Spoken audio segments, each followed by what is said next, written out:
Hello YouTube, I'm Quinns, here with People Make Games in the Mojave Desert to cover Wasteland Weekend. Brace yourself, because this video is going to get f***ing weird.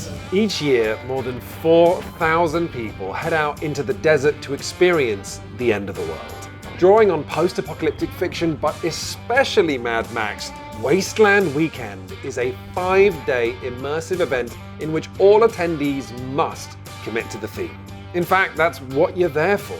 That means not just roleplay, character names, costumes, vehicles, campsites, and tribes. It means the most dedicated folks showing up way in advance of the event to build a town from the ground up. And it all needs to feel like it belongs, which is why I look like the manager of a Hot Topic who's been sleeping in a cave. The event's organizers say they want you to feel like you're living in a movie, but to us, there was a way more immediate comparison. Because as you'll see, Wasteland Weekend feels like waking up inside a video game. For a start, actual US dollars are often completely useless here. This world has its own economy based on bottle caps and barter, there are quests to complete, and different factions to gain reputation with. And so, eager to excel in this dusty new frontier, I look back on my many years of RPG experience and decided to do what I knew best. It was time for PMG to conquer the local economy.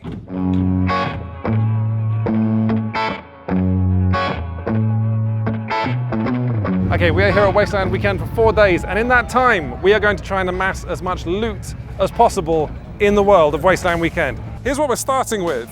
We have exactly 9 bottle caps, 5 of which we brought ourselves when we remembered we needed bottle caps, 4 of which were given to us out of pity. We have today's issue of The Wastelander, the official Wasteland Weekend newspaper that a team of journalists write every day, and 1 crisp linen scented candle that we bought as a pharmacy because we thought, what is this place going to need, you know, as barter to trade? So from these humble beginnings, let's level up. Following a dramatic opening ceremony at the city's gates, I quickly learned 2 important things. First of all, the words "fuck you" had a whole new meaning out here in the dusty future. It seemed to be a form of greeting. I'm pretty sure that's what was going on because I've been sworn at about 30 times already. Secondly, I'd met a stable-seeming man called Blowout who suggested we visit the Faceless Merchants, one of Wasteland's many tribes which have been set up not by the organizers themselves, but by the community. That's where we're going. That's apparently a tribe that help people who are new to Wasteland Valley. The current cost of like doing business for us is not like a lack of generosity of anyone, it's just walking around in the Mojave Desert. Super hot, turns out, and the more walking we do, the more water we have to buy, and we already have lost like 30% of our chips. Caps, fucking let's go, it's hot. Hoping to make a good impression with the tribe, I attempted the Wasteland customary greeting for myself. Fuck yeah, okay, fuck you by the way. Unfortunately, it turned out I just flipped off the tribe's leader. Oh, okay, I retract the fuck you, I want us to be on good terms. That's just, okay, cool. We have my good graces. Please come inside, talk to our desk clerk, and learn what we're all about. Great, what's the guy's name? Blowout sent us. Yeah, Blowout's he's one of my very good boys. Okay. My dreams of post-apocalyptic wealth took another early blow as I waited in line to pick up my first quest. Another Wastelander by the name of Voltage, who was also looking to sign up with the Faceless Merchants, convinced me to pay her one of my few remaining bottle caps to use her portable petting zoo. Yes, look how nice. That is, no, the felt is good, yeah. This was an expense I simply could not afford. Perhaps sensing my panic as I realized I'd soon have absolutely nothing left to actually trade with, Voltage gifted me a unique trinket which she'd crafted herself. What? This is like a rabbit's foot in a shotgun shell? That's a guinea pig, technically. Oh no, that's a real fucking. Thank you. This is. Oh no, hang on, but I have to pay you for this. No, you already paid me, and you like down to 4 caps. Yeah, but if I see you round, this is. So you just attach it to. Oh, this is wicked. Thank you so much. I am on my way to earning my trade license with the Faceless Merchants. These are a bunch of their affiliates. different tribes that I can go and barter with. If I go and barter in some way or try to barter, they will then give me a signature. I come back having attempted to barter with all these people, then I'm officially going to be an accredited Faceless Merchant trader. However, like all good quests, this would include some light peril. Oh yeah, no, there is a catch. This is insignia showing that I'm with the Faceless Merchants on my training, which means I'm fair game for any raiders. And if any raider manages to take this off me, then I have to come back here and get another one, which is going to cost me time, heat, and more water. There was nothing to do but cross my fingers and hope I wouldn't be accosted by frightening desert bandits.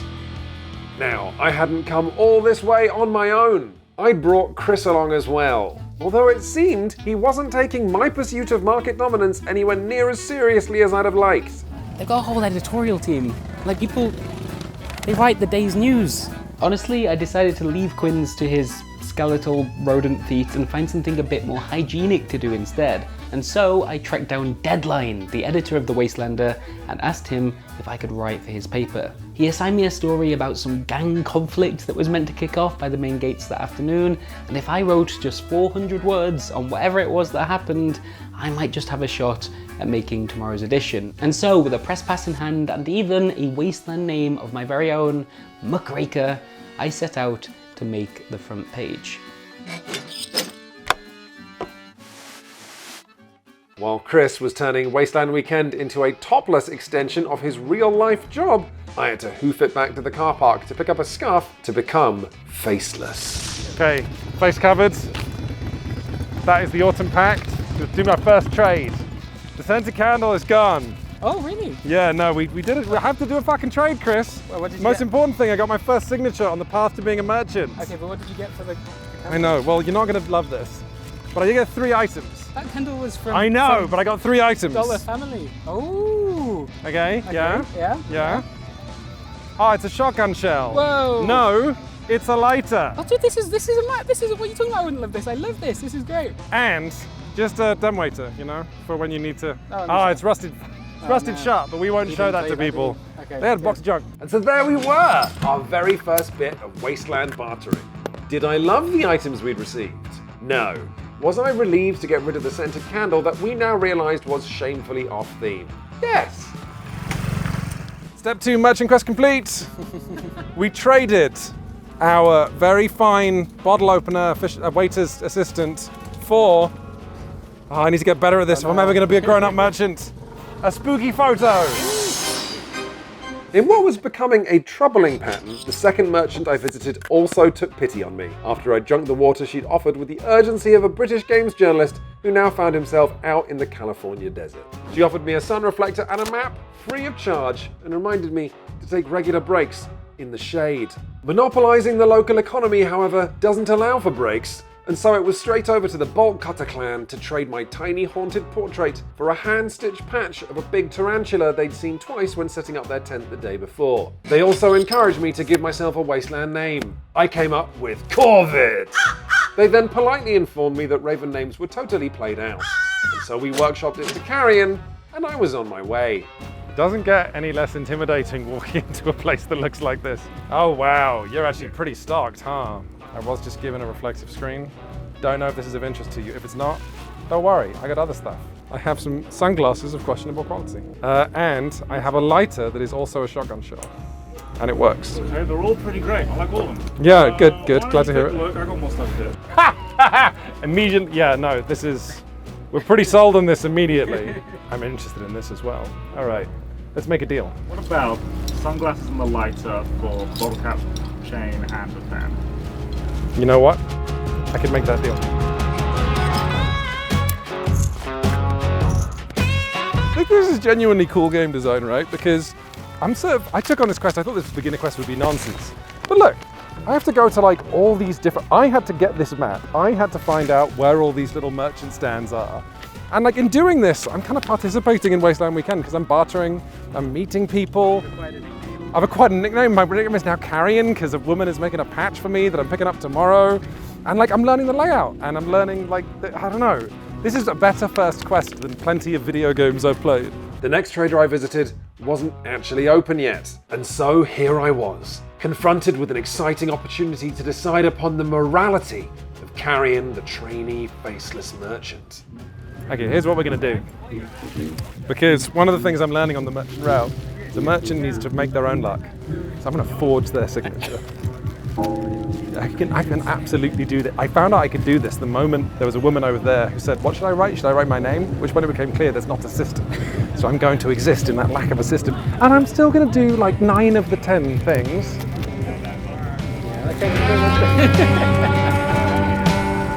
While Carrion was stooping to yet new lows, Muckraker had some reporting to do. Quinns, there appears to be some commotion happening at the gate. I'm meant to be reporting on this. Rumour had it that a tribe was planning a public execution of a notable wastelander, and the Autumn Pact, amongst others, had been hired to intervene.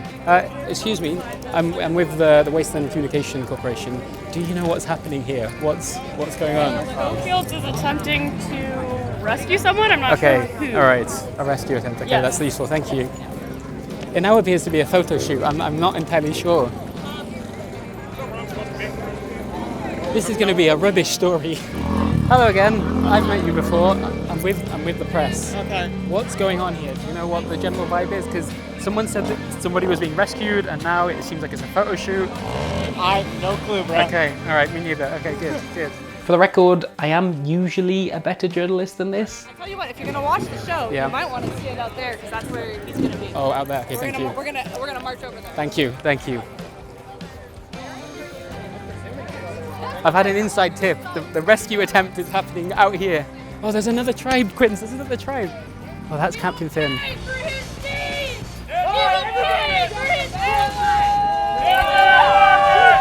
It became apparent that these tribes had beef going back actual years, and the gathering threatened to break out into a shootout at any moment. Not my usual beat, honestly. I'm usually at home asking people about Rayman or something, but if Quinns and I didn't want to run out of caps, there was no choice but to see this through. Right, okay, so I mean, it's a little unclear what happened. Your boy Finn, maybe Captain Finn, but Finn, he was about to be executed outside the gates because of a ceasefire that had been broken between 2 clans. One of them might have been called the Slugs, not sure on that. They've had his eye out with a spoon, and now the ceasefire is very much done. So, Do you think you have what you need for this story? You I need to get some vox pops? I would like to interview Captain Finn, I think, is that go straight to the source. The man's lost his eye, I think. Where is he? I don't know. Dude. I can find him.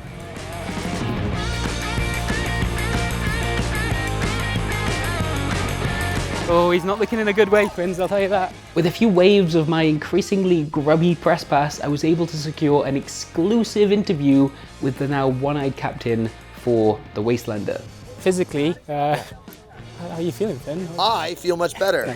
Good. But there was no reason for Zero to lash out like that. That was not fair. Okay, great. Well, thank you very much, Abby. This will be very excited to hear Do you have from anything you would like to tell the readers?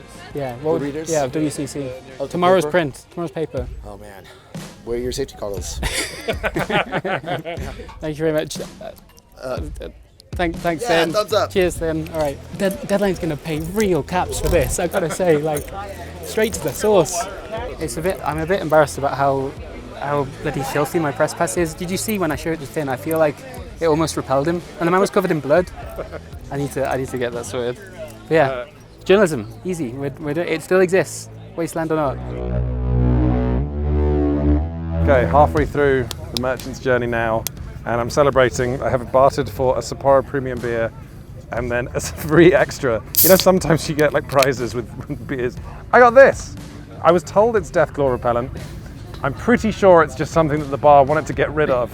Everyone who ever complained about encumbrance rules in like D&D needs to, like, that's a real simulation of what's happening to me now. I'm very happily becoming over encumbered. I gotta trade some of this crap for smaller things. I'm so hot. Did we mention we're in the Mojave Desert? Yeah. We're in the Mojave Desert. So these are the caps we've earned today. You can see they're nice, they're customized. Love and attention went into them. These are the caps we brought from England, and I just had them rejected as currency because they're rubbish. That's just an actual beer. That's just, yeah, well, I was told to bring bottle caps, Chris. Don't be a dickhead. Anyway, I think when it gets dark and people aren't paying attention to the caps they're getting, I'm gonna be able to fold them into something I'm paying for something. So, shut the fuck up. And on that note, it was time for the Wasteland's newest recruits to head back to their hotel for a little bit of rest. Yet another Wastelander had taken pity on me on the way back to the car park and given my unprepared ass a parasol. And it was perhaps now that the reality of being a merchant was starting to set in. Back at the hotel, it was a relief to just relax for a while and think back on my first day. Muckraker, however, had a story to file.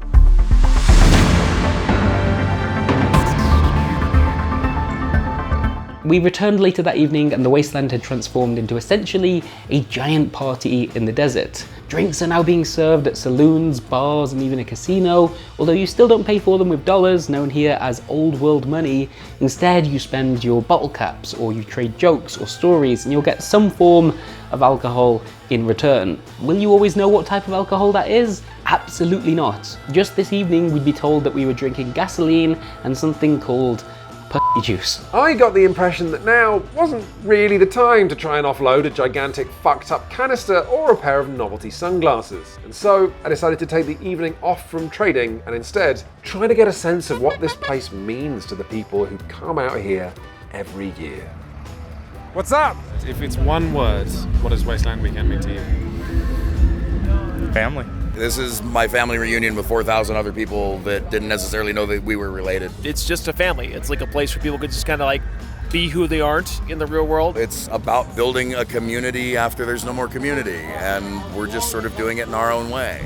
All the screwed up people just go in one place, and that's where we all feel comfortable.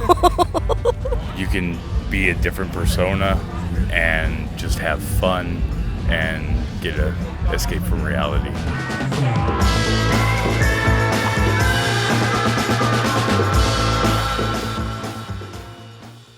As we arrived for our second day, I was extremely eager, some might say desperate, to see if my article had made it into print. Oh, well, thank you. There it was, No I in Team by Muckraker. I was absolutely chuffed with this, and so it was time to check in with my editor. Let's get you compensated. Excellent. Remunerated. So, let's see, where do I keep my bankroll? Here it is. Oh, excellent. No, somebody's been here already. Oh, that sounded good, that sounded good. You grab as many as you can handle. Okay. I'm gonna look away. All right, I'll do one hand. Yeah, one hand. This was the first time since working at videogamer.com that I'd been paid for an article via reaching into a giant sack and hoping for the best. I've got... Oh, come on, you can do No, better that's than good, that. that's good. No, you could do better than that. There's a casino out there with your name on There it. we go. There you go. Oh, thank you so much, Deadline. It was a pleasure to work with you. Likewise. Oh my gosh. That's, oh my gosh. That's... Oh my gosh. Oh my gosh, they're spilling. Those are mine. Oh yeah? Oh. Oh my gosh. This pays really well. This pays really, really well. How much did you get? I don't know. There's that's Coyote Canyon dollars, of which I have about 50, I think, and then maybe like 20 bottle caps. What the fuck? So what's your next article? We gotta get your ass back in there and more Coyote Canyon dollars. I actually have a thing at 1. Okay, that's what kind of thing? Hello.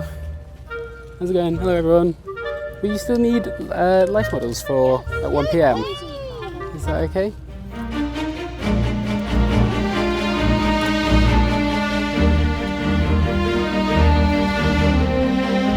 While Muckraker was busy posing his haggard, ghost-like body without even getting paid so much as a bottle cap, I returned to the merchant's path to better our place in this society. Step 6 of 10 on my journey to becoming an official licensed merchant. Tortuga Trading, my objective, to get rid of all this shit. I'm here to barter. Okay. Very excited to barter, in fact, because I have some fine items for you here today. You ready for this? Look at that, see? Not a hole in it. Little did I know, I'd just met Tokka, the proprietor of Wasteland's TikTok chop shop, who offered me a wide variety of still and silent timepieces from before the end times. Using my deft mercantile skills honed over the previous day, I was able to trade my hateful canister as well as the spider patch I'd acquired for a golden watch. Quinn's fleeced this person. I feel it's important for me to say that on the record here. Can I please remind you all that he'd received that big hunk of junk for free from somebody who'd sold him a beer. Tokka's tent, we'd later find out, literally collapsed on the penultimate day of the event, They found us that night to say that the desert had reclaimed the canister as they weren't able to find it in the wreckage. This transaction was haunted. Delighted with the day's first bit of business, I continued onto my next step on the trader's path. I was making trades like a pro, picking up all sorts of stuff. A second watch, a fetching bangle, this lovely necklace. I even picked up a patch that one of the bolt cutters had made for me, emblazoned with my Wasteland name. Huge shout out to Tibbs for their work on that. It was very, very sweet. I probably wouldn't sell it. Meanwhile, I wondered if it was about time to find a tribe of my own. The natural choice, given that I'd waxed my chest and covered myself in white paint, was the War Boys. I found some on wall duty next to the main gates and asked them if I could hang out for a bit with them. Is that what I need to be able to stand in front of you? I need to do some push-ups. How many? How many push-ups? 10?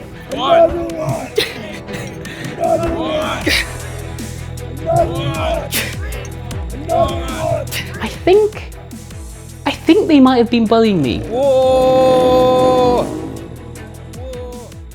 Meanwhile, I was feeling great. I'd completed my quest in just 24 hours, which I was sure was a record, and I headed back to the Faceless Merchants encampment to collect my reward.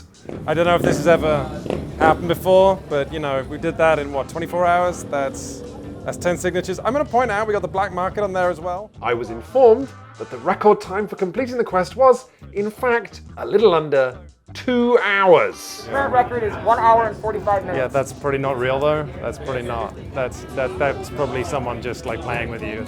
We checked, they did it. Elinthrus, the group's leader, then took me outside to show me her own setup for trading across the wastes. I couldn't help but feel my own efforts were perhaps a little inadequate. I thought wearing 5 extra pockets had placed me in the big leagues. But in hindsight, all of my biggest trades started to look like sympathy for a sweaty British man who was simply out of his depth. I hope that Muckraker was having more luck. I may not have been accepted by the War Boys, but I did at least sort of look like one, which is why later that afternoon I was approached by another Wastelander handing out pamphlets encouraging the War Boys to form a union and demand better working conditions. Perhaps this could be my way into the group. I rushed back to the wall to tell my deeply intimidating colleagues all about it. Have you heard of collective action? Are you getting fair compensation for your labour, do you think? We get blood bags. Right. Blood bags and all the steering wheels we can eat. Okay, well, if you change your mind, I think it'd be a good idea. Thank you. That was a disaster. Things soon got even worse for my pasty companion, who started to look a bit unwell. At first we suspected heat stroke, but it turned out to be something so much weirder. So, a form of disaster has struck. Chris behind me has made himself tremendously ill through his makeup. Chris, would you like to talk about what happened? So I've been using white body paint combined with zinc oxide to get my Warboy aesthetic, and it turns out you're meant to mix the zinc oxide a little bit more than I did, rather than just like huff it straight into your face. So what have you come down with, Chris? A mild case of metal fume fever. Metal fume fever? Is that not the most post-apocalyptic illness? And what career path usually gets this illness, Chris? Welders. Welders! As our third day began, I decided to hold off on using any more zinc oxide, you'll be pleased to hear, and stuck to just the body paint. I did, however, need to take things a little easier. I don't know where I'm going. Whereas for me, the third day was about self-reflection. Having seen my friend succumb to what's known more colloquially as the zinc shakes or the welding shivers, I started to wonder if maybe I'd got my priorities wrong. Instead of finding community, warmth, family, I'd brought something with me from the outside world, something foul and all-corrupting. I'd brought the attitude of gamers to the wasteland. Today would be different. Today, I'd look for my people out here in the sand. And so I explored the town with my eyes wide open for perhaps the first time since arriving here. I looked at some fucked up cars. I joined in on a convoy. I met this other guy on his first year here with just the most unbelievably good costume. I peeked inside the Orgy Dome, and I'm never going to tell anybody about what I saw inside. I lost a duel, and I took it well. Rock, paper, scissors, shoot! Ah! You wanna kill me? Sure.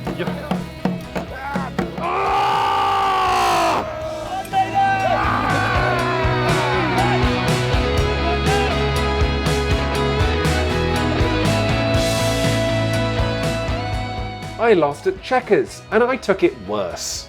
Muckraker huffed another questionable substance. Oh, it does not taste that great. We watched an actual wedding, as many folks who meet at Wasteland choose to tie the knot in front of their found family at the event. I'm gonna pop a spot and let these guys profess their fucking love for each other! We attended a wine social and met the bar's proprietor, the amazing Auntie Virus. As the sun began to set that evening, we decided to take the caps we'd been hoarding and actually enjoy them. Carrion was lured into a bar where he was encouraged to bet on an unexpectedly violent series of knife fights. I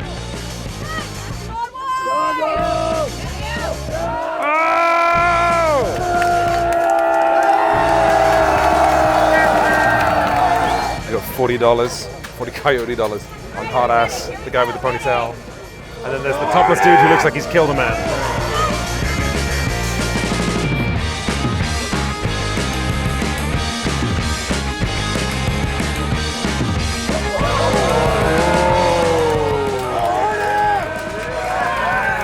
Yeah! I've seen Ultra Violence. I'm gonna get my money.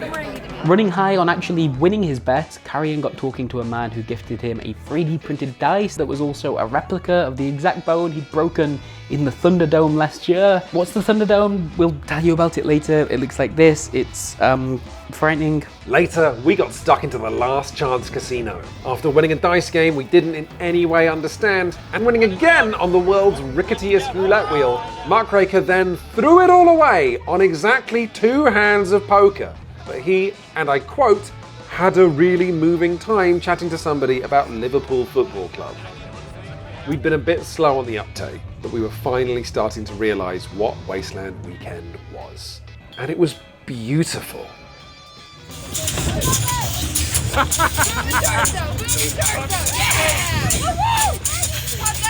Okay, what can I do for you? What is Wasteland Weekend to you? So I'm old. I'm 52 years old. No. I've been doing Renaissance festivals. I've owned a game store for 25 years. I do gaming conventions. I used to manage art galleries. I have never in my life, as a second-year tribe, met so many wonderful, kind, loving, giving, cannibalistic, skull-covered, angry motherfuckers in my life. This is all about peace and love and kindness. I've never seen it. I've never seen it before. This is our new Dirt Fam. We will be back every fucking year. Wasteland Weekends is kind of the most beautiful gathering of neurodivergent, queer-friendly folks who have the same hyper-interest and niche motivations as you, and it's just a beautiful, creative mixing pot of wonderful people who I get to see in the dirt for a week, and it's beautiful. It's a big family reunion. I'm not really down like with the movie. I don't know all that background, but for me, for everybody to go and be in like a theme and for everybody to have like a similar mindset and treat each other like shit while having fun. I mean, you know, you have to get a good time with talking shit. I think it's also that we care a lot about found family. Absolutely. Maybe more than other groups, and we bring, our friends every time we have a good time. We bring more. Just kindness. We came last year. We didn't realize that the back of our camp, we were accepted into the theme zone our first year. Good. We didn't realize the back of our camp had to be covered. Somebody gave us a 150-foot by 30-foot parachute to cover our camp. They'd never met us. They don't know us. But they just wanted us to be felt welcomed and loved, and that is Wasteland. Wasteland is all about this loving, kind, giving, accepting, like body positivity, like we're LGBTQ camp, like all of it. It's everybody's accepted, everybody's loved. It's phenomenal. It's outstanding. And we need to fucking unify, regardless of what our differences are. We need to be sisters.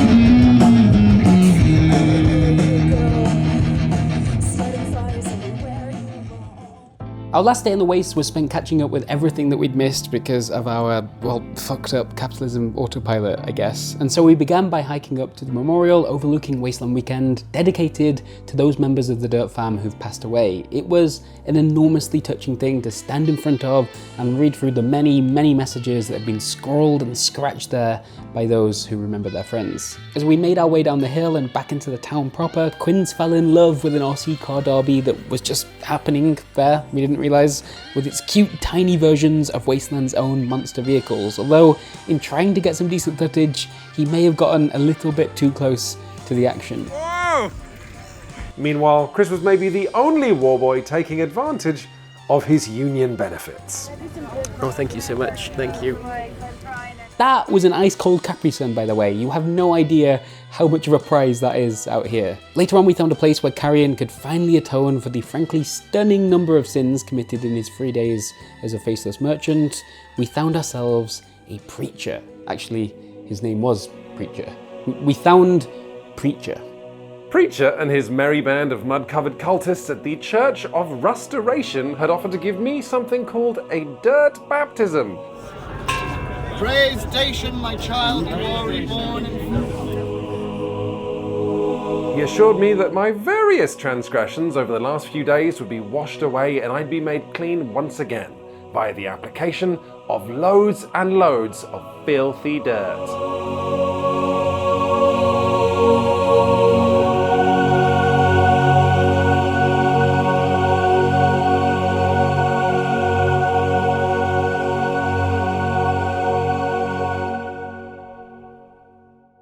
That afternoon we caught the costume competition, which made us feel so relieved that we'd spent an entire day back home trying to distress our outfits before this event and not just totally half-arsed it. If you've not yourself at some point needed to artfully attack an outfit that belongs to you, you may be under the impression that this is a quick process. It is not. It takes time and it takes commitment to look this grubby. Also, our boy Cola won the competition despite being a first year. You absolutely love to see it. Cola, let's hear it. It had taken us 4 days, a case of the zinc shakes, drinking some juice, sticking our noses in 100 weird buildings, and being sworn at 1,000 times. But all of a sudden, it felt like we were home. The whole post-apocalyptic aesthetic was like a smokescreen for what this event really is. Wasteland Weekend isn't about some Hollywood brand. Instead, the theming is more like a scaffolding for 4,000 creative, friendly, and pleasingly unhinged people to build a coherent world together. And then to have a big, weird party there, where they can play games and drink and hit each other. Speaking of hitting each other, the Thunderdome is maybe one of Wasteland's most iconic set pieces, and on our final night, we were able to join the crowd who formed around it, and on top of it, to watch people slug away at each other with bats while strapped to the world's most intense looking baby bouncer. It is a wild spectator sport to watch and one of Wasteland Weekend's most authentically Mad Max moments. We had, however, missed the sign-up window to compete, which is probably for the best, otherwise Quinns would be dead now. Out for blood. The organisers now run a different event each year, Neotropolis, which again sees attendees building a whole town in exactly the same location, but it's cyberpunk. The point isn't celebrating the movies and games these events are based on half as much as it's about proving what this big, gorgeous family can do when it works together. And the towns they build are so immersive, so detailed, and so tactile, they make Disneyland look plastic, crowded, and sterile. But for Chris and me, our time here was almost over. So in one last attempt to do something right, I headed to a meeting with a merchant who offered a very special service.